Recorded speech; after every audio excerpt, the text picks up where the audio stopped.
মা এখন বজরংবলীর মন্দিরে যাচ্ছি, পরার জামা পরে চলে এসেছি। মাও তাই, একদমই বাড়ির পাশের মন্দির।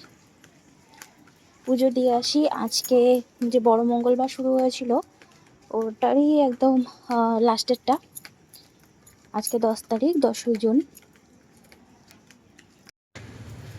এই যে আমরা বজরংবলীর মন্দিরে পুজো দিচ্ছি।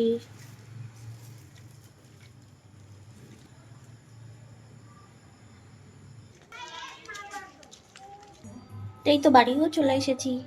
এই যে এখন আমাদের দই ফুচকা পার্টি হবে। আমি টক জল দিয়ে ফুচকা খাই না, সেই জন্য দইয়েরটা খাই। সবাই খাবো। শিলিগুড়িতে প্রচন্ড গরম পড়েছে। এই দিদি বানাচ্ছে আর এখানে রাখছে। মা ওই ঝুড়ি ভাজাটা স্প্রিঙ্কল করে দিচ্ছে। এটা কোনোদিন আমার রেসিপি চ্যানেলে দেওয়ার চেষ্টা করব। এটা বাড়িতেই তৈরি। আসলে বাইরের থেকে কিনে খেয়েছিলাম, ভীষণই ভালো লেগেছে। দিদি বলল যে তোকে বাড়িতেই তৈরি করে দেব। মারও পছন্দ হয়েছে, কালকে কিনে এনেছিলাম। এই যে এখন খেয়ে ফেলবো।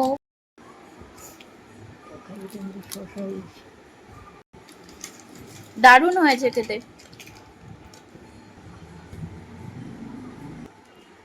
মাও খাচ্ছে, বানাচ্ছি আর বানাতে বানাতে খেয়ে নিচ্ছি। আজকের আমাদের ফুচকা পার্টির ভিডিও এতটুকুই। আপনাদের সাথে আবার দেখা হবে এই চ্যানেলের নেক্সট ভিডিওতে। ততক্ষণের জন্য টাটা।